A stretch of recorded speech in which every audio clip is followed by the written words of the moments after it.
तो आज हम लोग पढ़ने वाले हैं क्लास 12th का होम साइंस। जी हाँ, आज हम लोग पढ़ने वाले हैं होम साइंस है, जिसे गृह विज्ञान कहते हैं हिंदी में। और इसका बिल्कुल अच्छी तरीक़ा से पढ़ेंगे, बिल्कुल डिटेल से। और मैं एक बात की 100% गारंटी दे के साथ बोल सकता हूँ कि अगर आप इस वीडियो को थोड़ी से अगर लगन से देखेंगे तो आपको सारा का सारा क्वेश्चन यहीं पर याद हो जाएगा। जी हाँ, यहाँ पर ही याद हो जाएगा। आपको अलग से नहीं वीडियो देखने का ज़रूरत है, नहीं आपको PDF का भी ज़रूरत है। अगर चाहे तो PDF मिल जाएगा, कोई दिक्कत है नहीं। PDF भी बिल्कुल फ्री में दे रहे हैं, कोई दिक्कत नहीं। लेकिन देखने का भी ज़रूरत नहीं पड़ेगा, क्योंकि एक ही बार में आपको याद हो जाएगा। ठीक है, ये जो गृह विज्ञान होता है ना, बहुत ही सिंपल क्वेश्चन भी रहता है, और इसमें आप अपने थोड़ा सा खुद का भी नॉलेज लगा देंगे तो हो जाएगा। ठीक है, ज़्यादा आपको बताऊंगा नहीं। और आज हम लोग 20 नंबर का जो शॉर्ट क्वेश्चन होता है उसको कंप्लीट करेंगे। ठीक है, और कुल मिला के इसमें क्वेश्चन की संख्या 30 है। तो चलिए बिना देर के वीडियो को स्टार्ट करते हैं। तो सबसे पहले इसमें बोला जा रहा है कि गृह विज्ञान शिक्षा से क्या लाभ है। शिक्षा मतलब पढ़ाई लिखाई से क्या लाभ है, तो देखते हैं इसमें।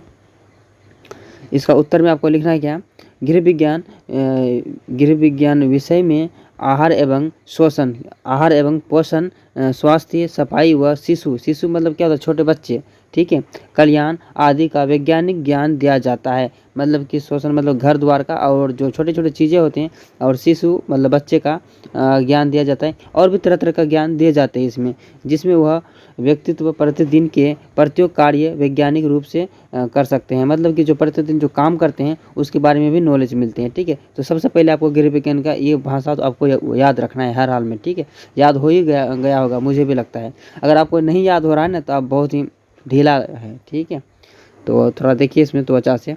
2 नंबर में हो जाएगा क्या, गृह विज्ञान का महत्व बताइए। गृह विज्ञान का महत्व बताना है आपको। देखिए इसमें गृह विज्ञान का महत्व इस प्रकार है। किस प्रकार है, चलिए देखते हैं नीचे में किस प्रकार दिया गया है। 1 नंबर में हो जाएगा कि गृह संबंधित, गृह मतलब घर संबंधित कार्यों का समुचित जानकारी प्राप्त होता है। बिल्कुल सही बात।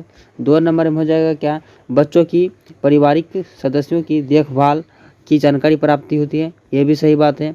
3 नंबर में हो जाएगा क्या, सफाई गृह विज्ञान गृह मतलब वाटिका आदि की जानकारी प्राप्त होती है।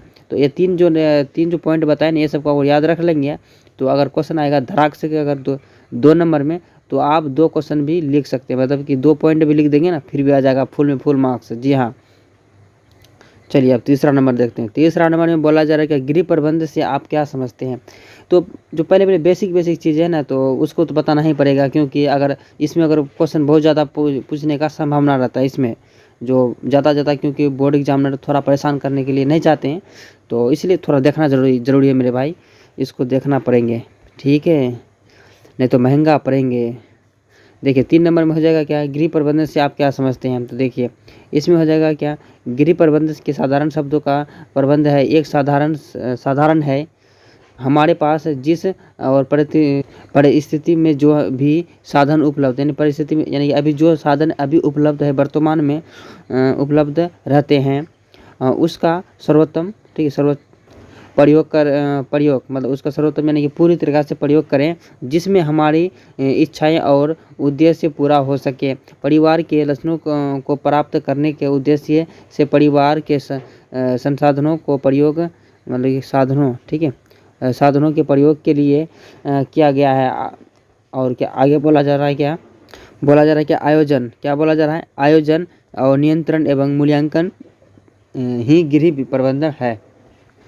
चलिए अब 4वां नंबर देखते हैं। ठीक है, एक क्वेश्चन पूछा गया है, अभी हाल फिलहाल में ही पूछा गया है। ठीक है, और उससे भी प्रश्न से पूछे गए थे, लेकिन आपको बताए नहीं हम।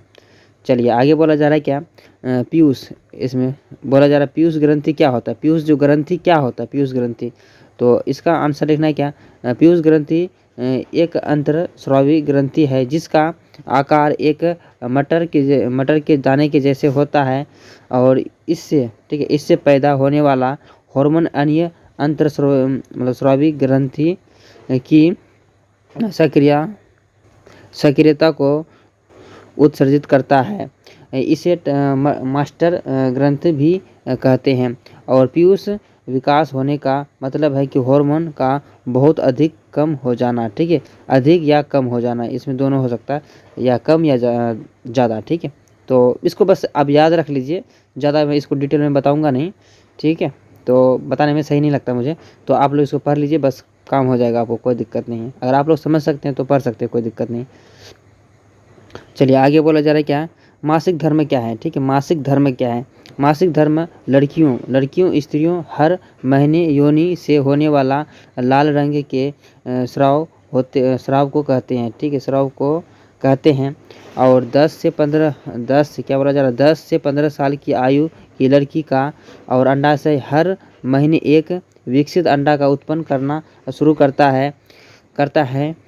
यह अंडा और डिम्बवाही नाली द्वारा गर्भाशय में पहुंचा जाता है। यदि इस डिम्ब का पुरुष के शुक्राणु से सम्मिलित न हो तो स्राव बन जाते हैं। ठीक है, तो शुक्राणु से नहीं मिलते हैं तो क्या बन जाता है, स्राव बन जाता है, जो योनि में निष्कासित हो जाता है। और इसी स्राव को मासिक धर्म या और सजोधर्म या और माहवारी, ठीक है, माहवारी कहते हैं। यह महीने में एक बार होता है। यह महीने में कितना बार, एक बार होता है। तो आप समझ सकते हैं इसको। ठीक है, एक बार अच्छी तरीके से इसको पढ़ लीजिए। मैं तो बोलता हूँ कि आपको एक ही बार में याद हो गया होगा। ठीक है, आई होप इसमें आपको ज़्यादा कुछ नहीं दिमाग लगाना, ये सब चीज़ें आराम से याद हो जाते हैं। आगे बोला जा रहा है क्या, इसमें क्या होता है ना, थोड़ा बेसिक लेवल की यही होता है कि जैसे बायोलॉजी तो उसका भी थोड़ा इसमें वर्ड दिया जाता है और उसका भी बहुत सारा इसमें रहता है। ठीक है, तो देखिए गर्भाशय लगभग और नाशपाती के आकार की श्लेष्मिक कला और ठीक है, मांसपेशी की बनी होती है। खोखला, क्या बोला जा रहा है, खोखला थैली है जो श्रेणी के भीतर स्थित रहती है। इसके सामने और मूत्राशय और पीछे और मलाशय रहता है। क्या बोला, मलाशय रहता है। और गर्भाशय के दाएं और बाएं कोण पर और डिम्बवाहिनी है। ठीक है, डिम्बवाहिनी नली खुलती है। और बोला जा रहा है इसमें क्या, जैसे कि नीचे की ओर ग्रीवा योनि के मुख्य में खुलती है। ठीक है, मुख्य में खुलती है। इस तरह गर्भाशय में दो छिद्र होते हैं, एक ऊपर तथा एक नीचे। और गर्भाशय में और निश्चित डिम्ब का विकास होता है। ठीक है, डिम्ब का विकास होता है। तो चलिए ये था कुछ इसमें कितना 2-3 था, 2-3 और एक ये। ठीक है, मतलब कि 2-3 क्वेश्चन था इसमें जो कि उससे रिलेटेड था बायोलॉजी से। और भी आएंगे लेकिन अब बहुत कम चांस है कि इसमें आएंगे। उसको बहुत इंपॉर्टेंट था, उसको याद रखना ही पड़ेगा आपको। ठीक है, चलिए कान यानी एयर। तो कान, ठीक है, कान 5 ज्ञानेंद्रियों में से एक। इसके ध्वनि या बोलने ध्वनि जो आवाज़ और बोलने के शब्दों का बोध होता है। और ध्वनि के द्वारा व्यक्ति का अन्य लोगों का संपर्क एवं और संबंध स्थापित होता है। रचना की दृष्टि से कान को 3 प्रमुख भागों में बांटा गया है। कितने, कान को 3 भागों में बांटा गया है। देखिए, एक है ब्राह्कर्ण, ठीक है, जो बाहर वाला हिस्सा, और एक मध्य कर्ण और एक हो जाएगा अंत कर्ण। ठीक है, तो 3 होते हैं, इसको 3 भागों में बांटा गया है। अब हो गया टेंगर यानी कि जो जीवा। ठीक है, तो बोलते हैं जीभ। तो देखिए जीभ से स्वाद की और अनभक्ति, ठीक है, अनभक्ति होती है, मतलब अनभक्ति यानी कि उसे पता चलता है। और जीभ एक क्या है, मांसल अवयव है जो, और मुख, ठीक है, मुख हुआ के नीचे, मतलब कि निचले तल में जबड़े और हाइड नामक अस्तित्व से लगा होता है, जिसका रंग गुलाबी होता है। ठीक है, गुलाबी, मेरे तो काला हो गया यार, मेरा जीभ काला हो गया, लेकिन गुलाबी बोला, इसमें बोला जा रहा है गुलाबी होता है। और यह भोजन को मुंह में इधर उधर घुमाते हैं और चबाने के और निगल लेते हैं, यानी चबाने में इसको काम देते हैं। कौन, जीभ सहायक होता है। इससे वस्तु गर्म या ठंडा एवं स्वाद का ज्ञान होता है। जीभ के अगले भाग से मिठास, पीछे के मतलब कि जो पीछे के भाग में और तीखापन और तथा दोनों किनारों वाले भाग में खट्टेपन का ज्ञान मतलब होता है। मतलब इसमें देखिए, ध्यान दीजिए, इसमें बोला जा रहा है कि ठंडे मतलब कि गर्म या ठंडा स्वाद ज्ञान होता है। जीभ के मतलब अगले भाग से, मतलब जो आगे वाला भाग से ठंडा गर्म, पहले तो ठंडा गर्म देखेंगे, उसके बाद पीछे में पिछले भाग में क्या हो जाएगा, तीखा, जो मिर्ची जो लगते हैं तीखा होते हैं। और किनारे में क्या होते हैं, खट्टा होते हैं, यानी किनारे में खट्टा पता चलता है, तभी तो हो। चलिए, और 9वां नंबर में बोला जा रहा है क्या, बाल्य अवस्था, यानी कि बालिक जो अवस्था मतलब बाल्य अवस्था के विभिन्न रोगों के नाम बताए, यानी जो बाल्य होती है। ठीक है, तो देखिए इसमें बोला जा रहा है क्या, बाल्य अवस्था के विभिन्न रोग हैं। कौन कौन से रोग हैं, चलिए देख लेते हैं। बहुत रोग है यार। देखिए 1 नंबर में हो जाएगा क्या, अतिसार। 2 नंबर में हो जाएगा क्या, मतलब खसरा। 3 नंबर में हैजा। और 4 नंबर में हो जाएगा गल सुआ, जो गाल जो फूल जाते हैं। और 4 नंबर में हो जाएगा 5 नंबर में हो जाएगा सर्दी जुकाम, यानी कि जो खांसी उसी होते हैं।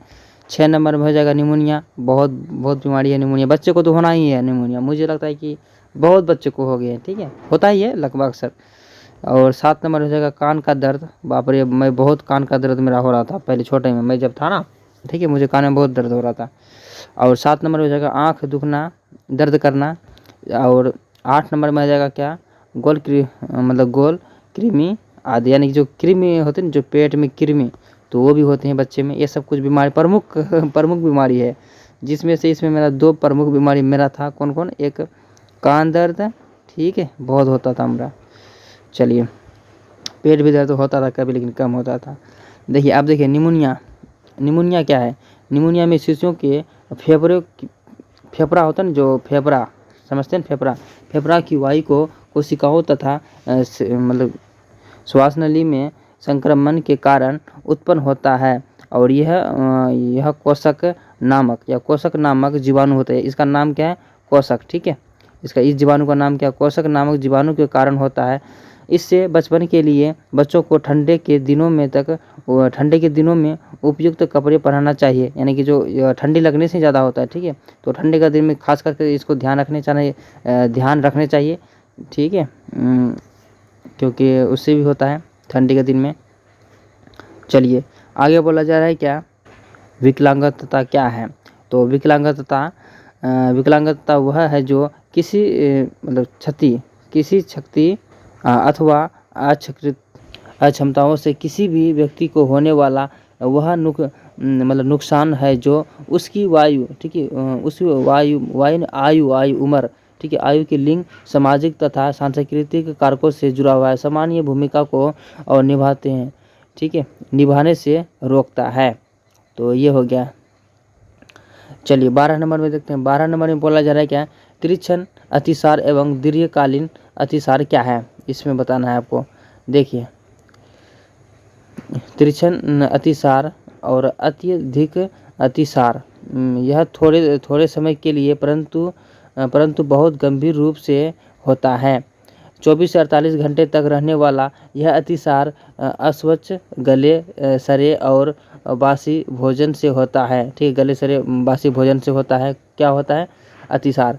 और चलिए देखते हैं, अत्यधिक अतिसार मतलब अत्यधिक अतिसार में रोगी को ज्वर, पेट और दर्द और पतले दस्त आते हैं। इसका प्रभाव 1 से 2 दिन तक रहता है। इसका प्रभाव 1 से कितना दिन, 2 दिन तक रहता है। अब देखते हैं दीर्घकालीन अतिसार में अधिक समय तक रहता है। दीर्घ मतलब क्या होता है, लंबे टाइम होता है ना। तो जब रोगी की किसी बीमारी के कारण आंतों में अवशोषण शक्ति की कमजोरी हो जाती है, तब यह रोग हो जाती है। इसमें बोला जा रहा है इलेक्ट्रोलाइट असंतुलन के साथ साथ पाचन तथा जठर संक्रमण भी होता है। मतलब जो संक्रमण जो रोग होता है हो सकता है। मल के साथ साथ रक्त भी आता है, यानी खून भी आता है। चलिए आगे बोला जा रहा है क्या, डिप्थीरिया रोग। ठीक है, 13 नंबर में बोला जा रहा है क्या, डिप्थीरिया रोग क्या होता है। तो देखिए इसका आंसर भी बहुत सिंपल है। इसमें बोला जा रहा है कि डिप्थीरिया अत्यंत भयानक संक्रमण रोग होता है, यानी कि अत्यंत बहुत भयानक रोग होता है, जो कोरिनो और बैक्टीरियम, ठीक है, बैक्टीरियम और डिप्थीरिया नामक जीवाणु होता है। इसका जो नाम है ना, ये दोनों नाम बहुत याद रखना है, ठीक है, क्योंकि नाम पूछे जाते हैं ऑब्जेक्टिव में। जीवाणु के कारण होता है। यह जीवाणु शरीर के प्रवेश करके गले में और गले पनपते हैं। और एक सेकंड कहाँ गया। हाँ, पनपते हैं, क्या बोला जा रहा, पनपते हैं और बच्चे में रोग के लक्षण उत्पन्न कर सकते हैं। बच्चे में भी रोग के लक्षण उत्पन्न कर सकते हैं। चलिए 14 नंबर में बोला जा रहा है क्या, इसमें बोला जा रहा है क्या, चेचक। जो चेचक है ना, बीमारी होता है चेचक, जिसमें ज़्यादा आँखें चला जाते हैं। देखिए, चेचक वायु के माध्यम से ही होने वाला एक रोग है। चेचक से मानव जाति को मुक्ति कराने का श्रेय और एडवर्ड जेनर को जाता है, जिसके चेचक के टीके का आविष्कार किया गया था। ठीक है, तो चलिए अब 15 नंबर में बोला जा रहा है क्या, पोलियो यानी कि OPV, ठीक है, OPV। तो देखिए इसका आंसर देखते हैं। इसमें बोला जा रहा है क्या, सबीन, ठीक है, सबीन द्वारा विकसित और मौखिक पोलियो विषाणु होता है, ठीक है, विषाणु होता है। टीका का पोलियो तथा पहले जो टीकाकरण जो पोलियो का हम लोग भी बहुत पिए हैं, अभी शायद नहीं आ रहे हैं, लेकिन पहले बहुत आते थे, ठीक है, बहुत ही हर महीने आते थे, हम भी बहुत पिए हैं। तो पोलियो में होता था क्या, पैर हाथ खराब हो जाता है, ठीक है। और पोलियो तथा और लकवा लकवा और रोकथाम के लिए और विश्व भर, ठीक है, विश्व भर में प्रयोग किया जाता है। और OPV की एक खुराक है, जैसे कि 10 से 106 तक माध्यिका का अणु होते हैं। यह दवा 3 प्रकार के तरल रूप से पिलाई जाती है। पहली और खुराक जन्म के समय दी जाती है। दूसरा तथा तीसरी खुराक प्रति 4 से 8 सप्ताह के प्रति, ठीक है, प्रति 4 से 8 हफ्ता के अंतराल पर दी जाती है। ठीक है मेरे भाई, चलिए भाई और बहनों, कोई दिक्कत नहीं है, आप आराम से पढ़िए। समझ में नहीं आ रहा तो मैं इसलिए थोड़ा आराम से बता रहा हूँ, एक डिटेल से चीज़ें, कि आप लोग को समझ में वैसे ज़्यादा आएगा। नहीं तो ऐसे पढ़ के अगर स्पीड में बता देंगे तो आपको कम समझ में आएगा, बस आपको लगे कोई गाना गा के चला गया। चलिए 16 नंबर में बोला जा रहा है कि ज्वर क्या है, ठीक है, फीवर क्या है, फीवर, ठीक है। तो देखिए, जब किसी व्यक्ति में शरीर के उत्पन्न तथा और निष्कासित ताप में संतुलन नहीं रहता है तथा ताप का सामान्यता से अधिक हो जाता है, ऐसी स्थिति को ज्वर कहते हैं। ठीक है, ज्वर फीवर।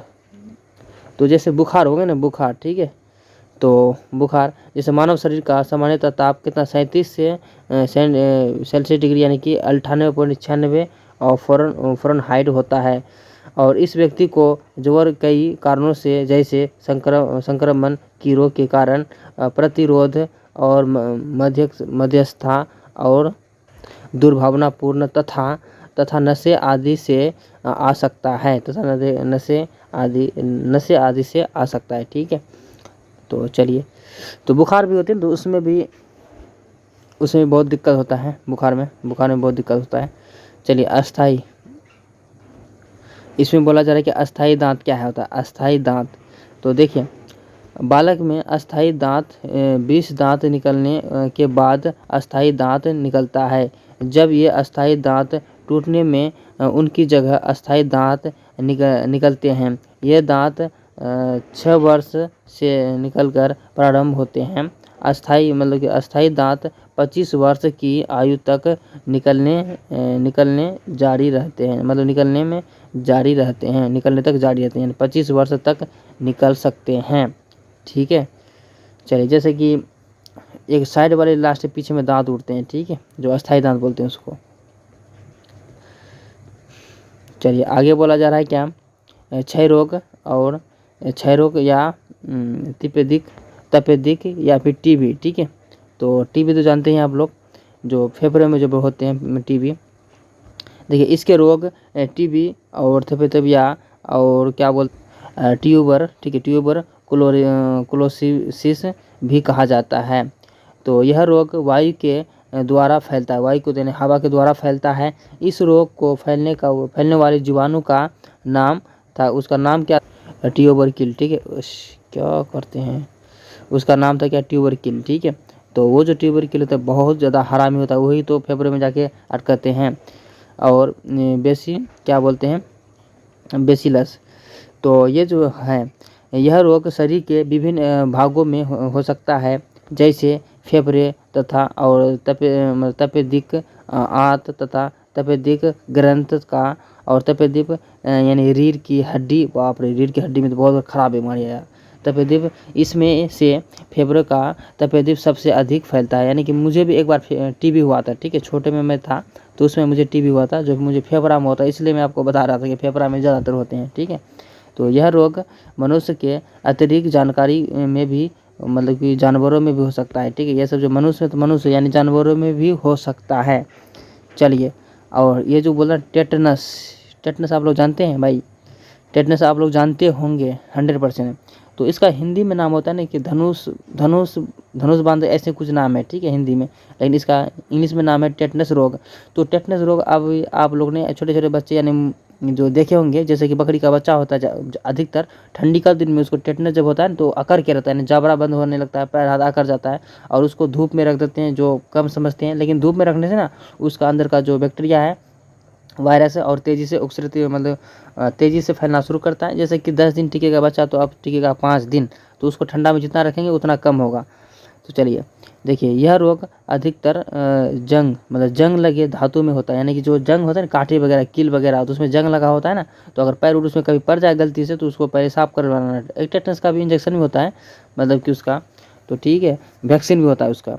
तो देखिए, जंग धातु टुकड़ों पर गिरकर चोट लगने के कारण ही होता है। यानी कि जो जंग लगे जो धातु होता है उस पर चोट लगने के कारण ही होता है। और धूल मिट्टी के साथ भी टेटनस के जीवाणु चिपक जाते हैं।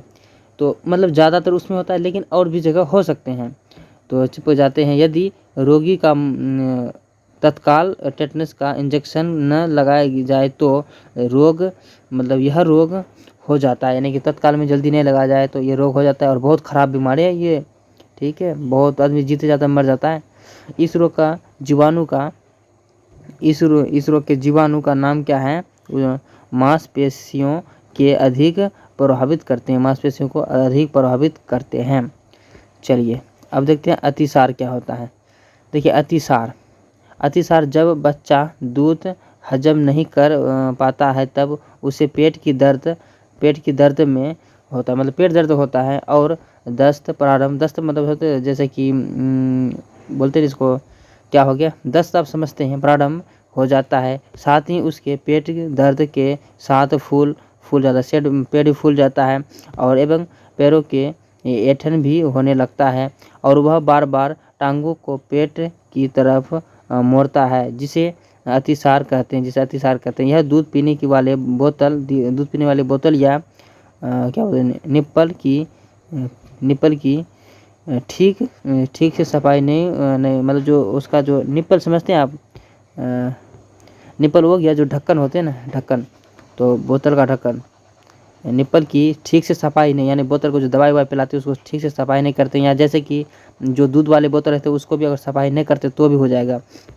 सफाई नहीं करने के कारण ही तथा माँ का भोजन में भी गड़बड़ी हो सकता है, और यह बदलाव अधिक मिर्च एवं मसालेदार भोजन द्वारा उत्पन्न हो जाता है, ये सब बीमारी अतिसार, ठीक है। तो इसको भी याद रखना, बस इसमें इलाज करने हो जाता है, ठीक है, इसमें कोई खास है नहीं, लेकिन दिक्कत तो होता है बच्चे को। ग्रामीण स्वच्छता क्या है, ग्रामीण स्वच्छता से तात्पर्य है ग्रामीण क्षेत्रों में तरल एवं ठोस अपशिष्ट और क्या बोलते हैं निपटाने का व्यक्तित्व एवं भोजन का संबंधी स्वच्छता, घरेलू एवं पर्यावरण स्वच्छता, इन सभी का मिलाजुला कर प्रयास ग्रामीण के स्वस्थ रहने का सहाय होता है। ग्रामीण स्वच्छता के लिए आवश्यक है कि स्वस्थ निवास स्थान, शुद्ध और पेयजल पेयजल मतलब पानी यानी पीने वाला पानी अच्छा देखें। और मलमूत्र एवं कूड़े का उचित निवारण, गंदे पानी का निकास करें और भोजन संबंधी स्वच्छता का उचित ज्ञान आदि है। तो चलिए 22वां नंबर में देखते हैं। इसमें बोला जा रहा है कि वायुमंडल, जलमंडल के और प्राणीमंडल में अस्तित्व क्रमशः मतलब भूमि, वायु, जल और इन पर आश्रम क्या बोला जा रहा है, और समस्त प्राणियों जो जीव होते हैं, जीवन छोटे छोटे जंतु, तो प्राणियों के लिए वातावरण के तैयार होता है। इसी वातावरण से सामूहिक रूप से पर्यावरण कहते हैं। जिसमें छोटे छोटे जीव रहते हैं, मनुष्य रहते हैं, उसी को तो पर्यावरण कहते हैं, और पेड़ पौधा होते हैं। चलिए, और 23 नंबर में बोला जा रहा है क्या, 23 नंबर में बोला जा रहा है अपमिश्रित भोजन क्या होता है। अपमिश्रित भोजन क्या होता है, देखिए मिलावट अथवा अपमिश्रित एक ऐसी प्रक्रिया है जिसके द्वारा खाद्य पदार्थ के कण, ठीक है, कण पोषणता, ठीक है, पोषकता अथवा प्रकृति में परिवर्तन आ जाती है, प्रकृति में परिवर्तन आ जाता है। यह परिवर्तन खाद्य पदार्थ में कोई अन्य मिलता जुलता पदार्थ मिलाने वाला अथवा खाद्य पदार्थ से कोई भी तत्व निकालने का कारण आता है। ठीक है, तो ये तो मिश्रित भोजन तो समझ लिया आप। चलिए अब देखते हैं BCG। क्या देखते हैं BCG। देखिए BCG का पूरा नाम है बेसी, ठीक है, बेसिलई और माँ के बेसिले कामेट और क्या बोलते हैं ग्यूनिरिन, ठीक है, ग्यूरिन है। और BCG का टीका और तपेदिक अथवा और क्षय रोग का निवारण करता है। सभी नवजात और शिशुओं के जन्म के तत्काल के बाद से ही 1 माह तक और BCG का टीका लगाया जाता है। तो BCG का टीका लगाना बहुत ज़्यादा जरूरी है। चलिए 25 नंबर में बोला जा रहा है क्या फफूंदी, ठीक है। फफूंदी क्या होता है, देखिए फफूंदी एक प्रकार का और क्या सूक्ष्म जीवाणु होता है जिसका अनाजों का बर्बाद करने में, जो अनाज होता है ना गेहूँ चावल में, अनाजों को बर्बाद करने में सभी सूक्ष्म जीवों का सर्वाधिक महत्वपूर्ण स्थान है, ठीक है, इसका बहुत बड़ा स्थान है। और फफूंदी लग जाने से भोज्य पदार्थों का तापमान बढ़ जाता है, इसमें और बदबू आने लगती है, पोषण मूल्य कम हो जाते हैं और स्वाद खराब हो जाता है और भोजन जहरीला एवं विषाक्त हो जाता है, नहीं जो खराब हो जाता है। ठीक है, तो यही बोला जा रहा है इसमें। जैसे देखिए, जैसे पनीर, फल और डबल रोटी तथा जैम आदि, ठीक है, जैम आदि में फफूंदी कोमल आवरण के रूप में जम जाती है, ठीक है, आवरण के रूप में जम जाती है। और दूसरा बोला जाए सभी प्रकार के फफूंदी हानियों कारण नहीं होते हैं, जैसे कुछ भोज्य पदार्थ के स्वाद के वृद्धि में भी करती है। कुछ सब पूरा खराब नहीं होता, कुछ इसमें अच्छा भी होता है फफूंदी। ठीक है, चलिए आगे बोला जा रहा है क्या,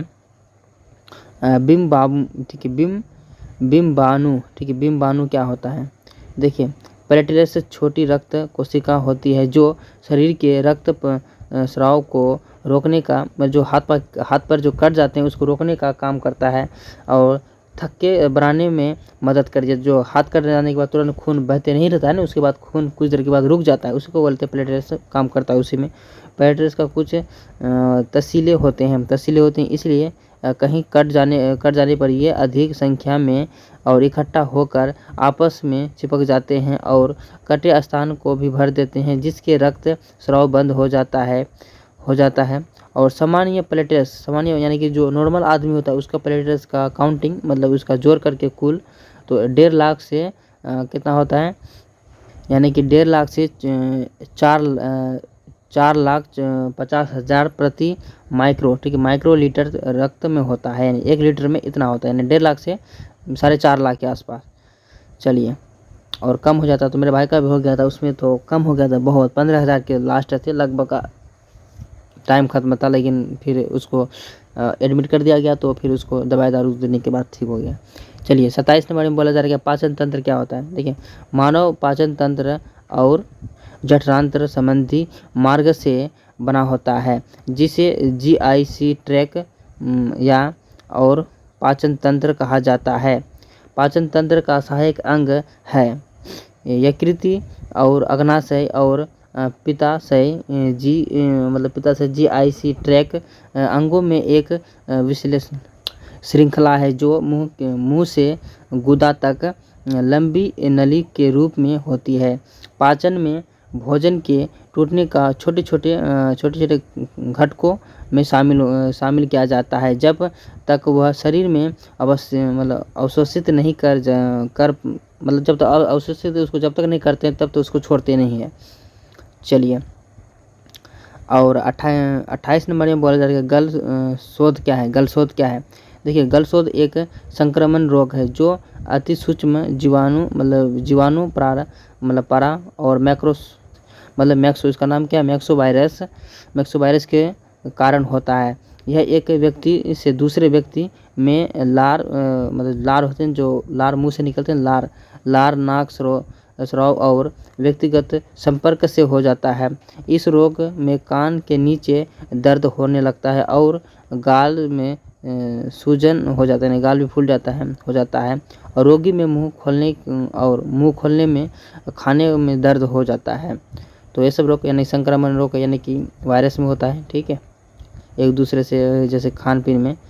और चलिए 29वां नंबर में बोला जा रहा है क्या, परावर्त ग्रंथि क्या है। परावर्त ग्रंथि क्या है? देखिए, परावर्त ग्रंथि छोटी छोटी 4 होती है। ये थायराइड की ऊपरी और निचले किनारे में पीछे दाहिनी और बाईं ओर के स्थित रहती हैं।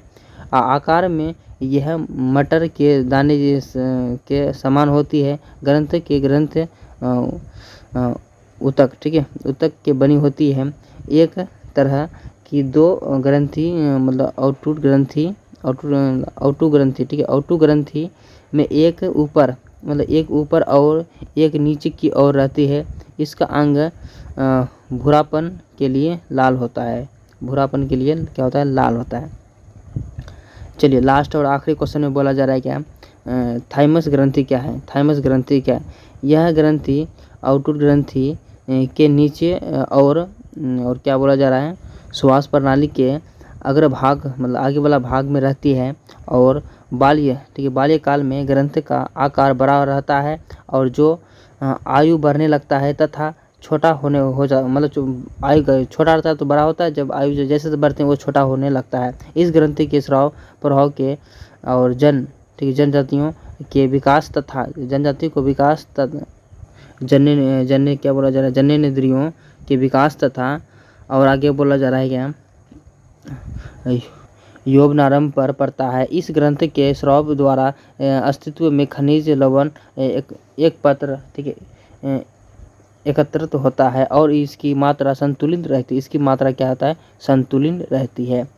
तो आज हम लोगों ने फिर कितना 30 सब्जेक्ट कंप्लीट किए हैं, जो कि बहुत ज़्यादा इंपॉर्टेंट था। आप लोग को हर हाल में इसको याद रखना है। तो बताओ आज का वीडियो कैसा लगा, कमेंट सेक्शन में लिखना मत भूलिएगा कि वीडियो कैसा लगा। कहीं भी कुछ भी दिक्कत हो तो आप बिल्कुल बेहिचक कमेंट कर सकते हैं, कोई दिक्कत नहीं। उसका कमेंट का आंसर देने के लिए मैं बैठा हूँ, क्योंकि मैं देखिए बात होता है ये कि जैसे कि गलती, ठीक है, गलती कोई बड़ी बात नहीं होता है, गलती सबसे होता है, लेकिन उसको सुधार करना सबसे मेन जरूरी होता है। अगर आपसे भी होता है उसको सुधार करिए, मेरे से होता है मैं उसको सुधार करूँगा। तो ठीक है, तो वीडियो कैसा लगा ज़रूर बताइएगा, फीडबैक देके। चलिए मिलते हैं नेक्स्ट वीडियो में, तब तक के लिए बाय।